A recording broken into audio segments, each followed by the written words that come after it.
Assalamualaikum warahmatullahi wabarakatuh. Bertemu lagi bersama channel ini.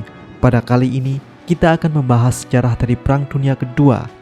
Perang Dunia Kedua merupakan perang skala besar yang melibatkan hampir semua negara di dunia. Perang ini dilatar belakangi oleh pemimpin Nazi Jerman, yaitu Adolf Hitler, yang memiliki visi untuk menciptakan Jerman Raya yang akan mendominasi Eropa dan dunia. Hitler memulai visi itu dengan menganeksasi Austria dan Cekoslovakia pada tahun 1938. Kemudian di tahun 1939 Hitler menandatangani Fakta Non-Agresi dengan Rusia, di mana hal ini dapat mencegah intervensi Rusia ketika Jerman menyerang Polandia. Perang Dunia Kedua dibuka dengan serangan pasukan Jerman ke kota Danzig, Polandia pada tanggal 1 September tahun 1939. Akibat serangan ini, Inggris dan Perancis segera menyatakan perang terhadap Jerman. Di dalam Perang Dunia Kedua, Jerman merupakan negara yang berperang di kubu poros.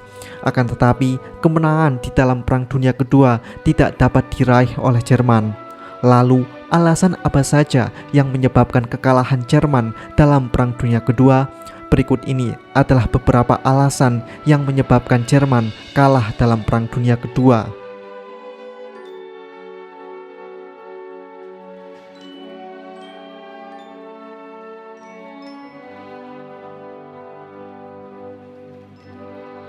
Alasan pertama cukup sederhana. Jerman memaksa dirinya untuk melawan dunia.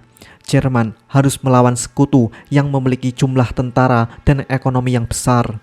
Negara-negara yang berdiri di pihak sekutu memiliki keunggulannya masing-masing. Seperti Uni Soviet memiliki jumlah tentara yang besar.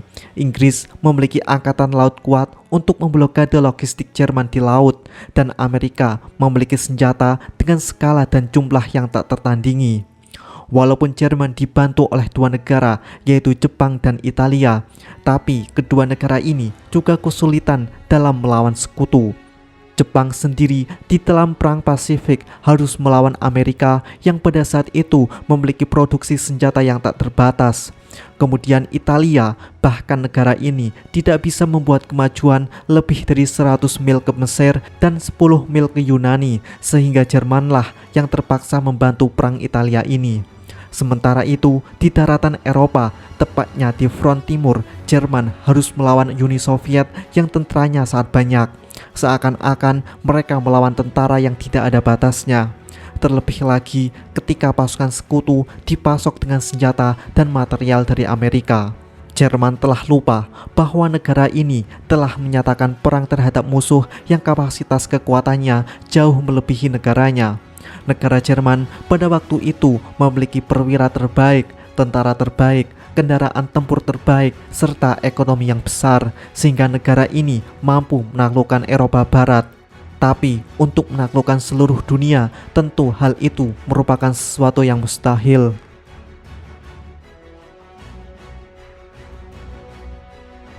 Strategi Blitzkrieg membuat Jerman dengan cepat menjatuhkan berbagai negara di Eropa. Strategi ini dengan mengandalkan dukungan serangan udara dan artileri tingkat tinggi yang dipadukan dengan serangan pasukan darat yang kuat.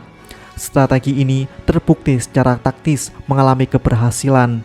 Tapi strategi ini tidak cocok untuk perang jangka panjang.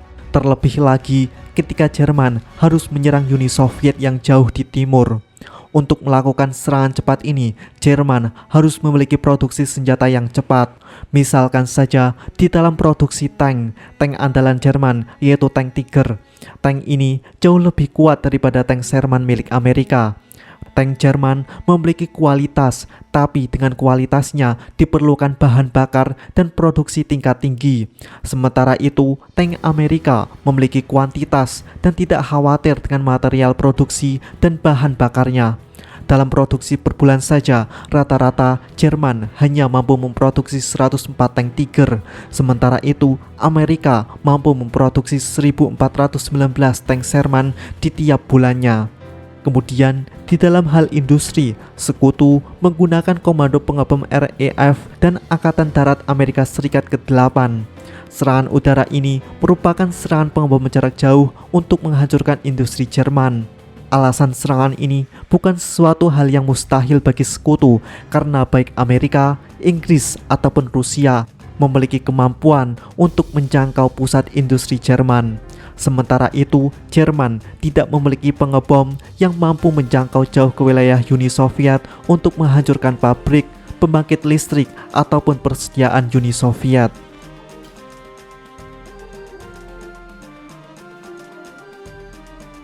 Logistik juga merupakan penentu kekalahan Jerman di dalam Perang Dunia Kedua, karena tentara membutuhkan logistik untuk melakukan ekspedisi di wilayah musuh.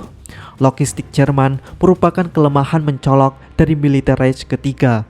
Jika melihat logistik di pihak sekutu seperti Inggris, Amerika, dan Uni Soviet, pada umumnya mereka telah menggunakan truk dan half track. Sementara itu, Jerman masih menggunakan gerobak yang ditarik dengan kuda. Tentu, ini merupakan salah satu perbedaan yang paling mencolok. Pada militer Jerman, selama Perang Dunia Kedua, mereka seringkali mengalami kekurangan logistik.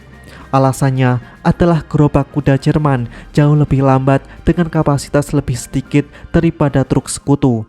Kemudian, gerobak logistik Jerman juga sangat mudah dihancurkan oleh serangan udara sekutu.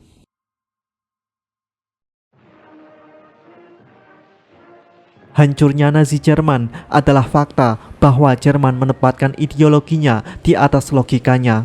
Jerman lebih memilih keputusan berdasarkan ideologinya daripada melalui strategi militernya.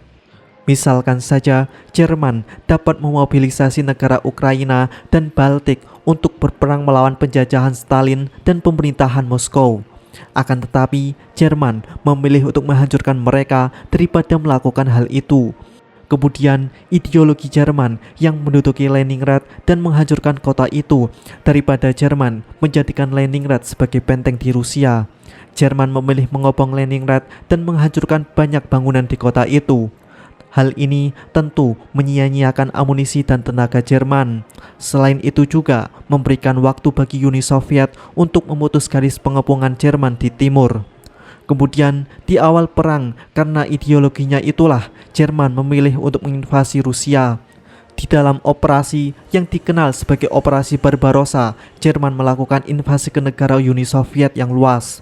Hitler seakan-akan tidak belajar dari kegagalan Napoleon yang berakhir dengan kegagalan di Rusia, karena cukup satu alasan bagi Jerman untuk melakukannya, yaitu ideologinya. Jerman dengan angkuhnya dapat menaklukkan Rusia sebelum Natal pada tahun 1941, dan serangan Jerman inilah yang menyebabkan kehancuran di Eropa. Namun bagi Nazi sendiri, kehancuran total Eropa lebih baik daripada membuat orang Yahudi dan Slavia bisa hidup di Eropa.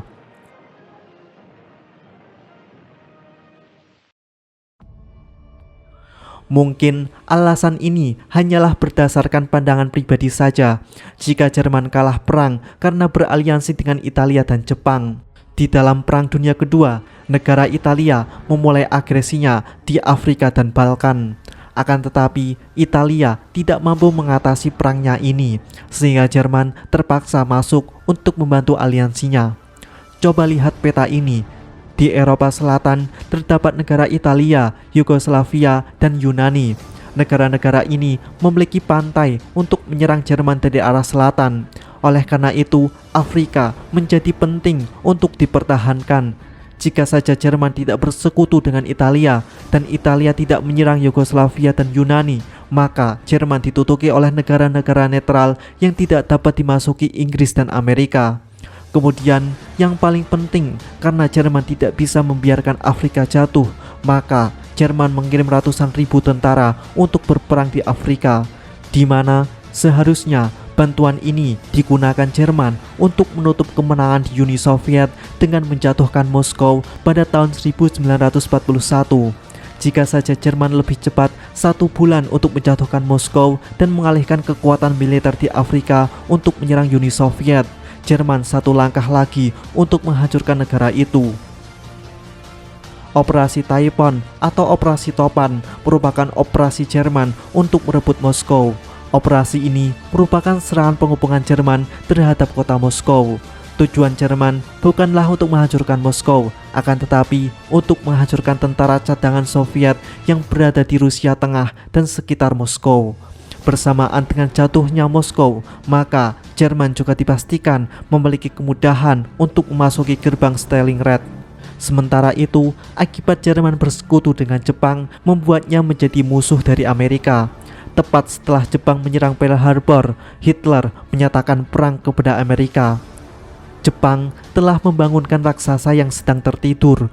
Bukan hanya Jepang saja yang akan dimangsa raksasa itu, tetapi juga Jerman. Perlu diingat bahwa Inggris tidak bisa menyerang Jerman dengan sendirinya, karena kekuatan darat Inggris berada di bawah Jerman. Pasukan ekspedisi Inggris jauh lebih kecil daripada pasukan Wehrmacht Jerman. Oleh sebab itu, Inggris membutuhkan bantuan Amerika untuk melakukan pendaratan di Normandia.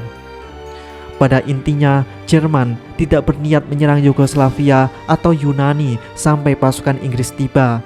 Akan tetapi, karena agresi Italia, Jerman terpaksa mengalihkan kekuatan tempurnya untuk membantu Italia. Hitler juga tidak memiliki rencana apapun untuk menyerang Amerika Serikat. Di masa hidupnya, dia mengatakan setiap konflik antara Jerman dan Amerika Serikat jika terjadi akan diwariskan kepada generasi berikutnya. Lalu, apakah salah jika Jerman beraliansi dengan Italia dan Jepang hanya membuatnya kalah? Itulah beberapa alasan kenapa Jerman bisa mengalami kekalahan di dalam Perang Dunia Kedua. Mungkin dari teman-teman yang memiliki alasan lain bisa menambahkan. Mari kita berdiskusi untuk masalah ini.